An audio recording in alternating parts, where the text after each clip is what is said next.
Assalamualaikum warahmatullahi wabarakatuh. Selamat bertemu kembali dengan channel kami, Ajumai Lasuk. Kita masuki materi yang ke-8, yaitu menulis semudah bernapas. Ya, ternyata menulis bisa semudah bernapas.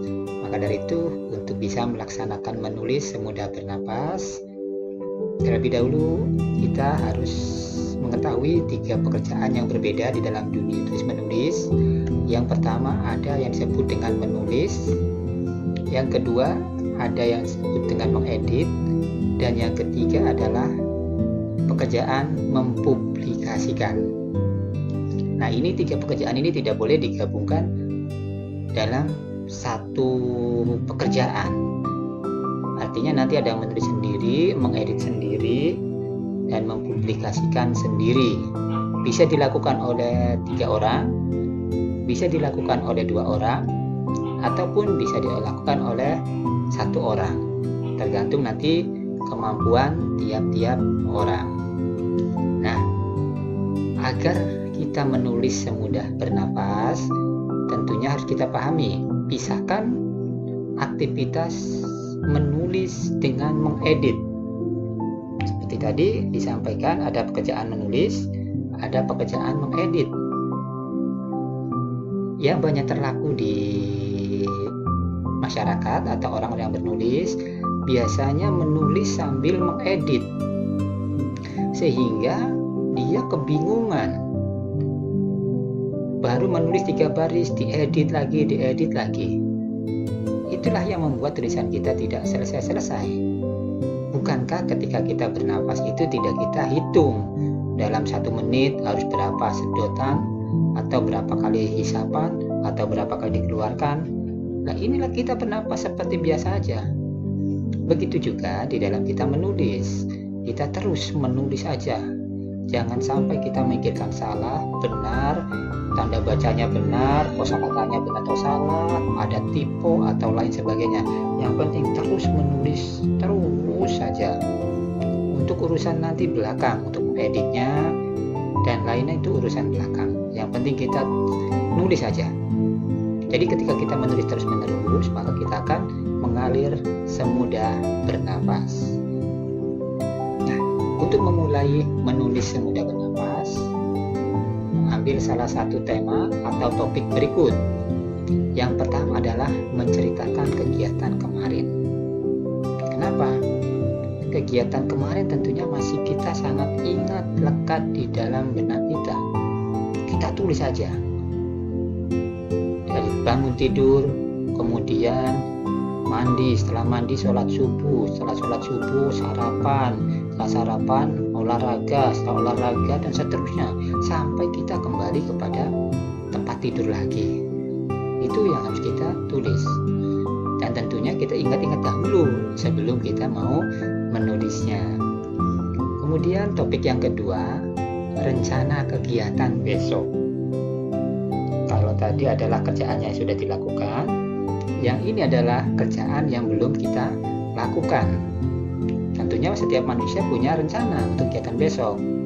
Misalnya, setelah bangun tidur, kami akan mandi. Setelah mandi, kita akan sholat subuh. Setelah sholat subuh, kita jogging. Setelah jogging, memberi makan ternak. Setelah memberi makan ternak, persiapan pergi ke kantor, dan seterusnya sampai kembali ke tempat tidur lagi. Nah, ini kegiatan yang ditulis adalah mulai dari bangun tidur sampai dengan tidur lagi. Kita tidak usah mikir benar atau salah, typo ataupun bagaimana. Yang penting tulis terus dan terus. Tentunya karena yang ditulis ada rencana besok kita atau rencana kegiatan besok pagi kita, setiap manusia akan mudah menulisnya, bukan menulis kepunyaan orang lain. Yang ketiga, dengan cara membaca buku. Ya, tentunya di sini ketika membaca buku, seluruh buku atau satu buku semuanya yang terdiri dari beberapa bab, tentunya terlalu berat. Maka kita baca sebagian dari isi buku saja.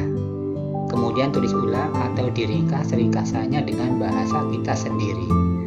Itu sangat mudah sekali, membuat kita nanti sudah biasa menulis atau terbiasa dengan cara menulis. Ini merupakan teknik yang ketiga, karena kalau kita mengarang dengan sendirinya masih sulit, maka kalau dari membaca buku insya Allah kita nanti ada sedikit mencontek, ada sedikit meniru, atau mungkin mencontek tapi nanti mengungkapkannya dengan bahasa atau gaya bahasa kita sendiri. Yang selanjutnya adalah membaca artikel. Nah, artikel yang dibaca terserah dengan hobi kita. Nah, nanti kita yang hobinya kuliner silakan dibaca kuliner atau artikel kuliner. Kemudian yang hobinya politik, baca artikel politik. Kemudian yang hobinya pendidikan dan seterusnya.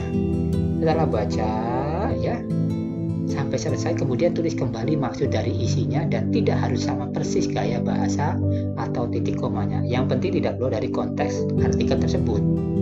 Ini pun melatih kita untuk bisa mengungkapkan atau menulis dengan cara yang sangat sederhana. Yang selanjutnya adalah ikuti suatu forum.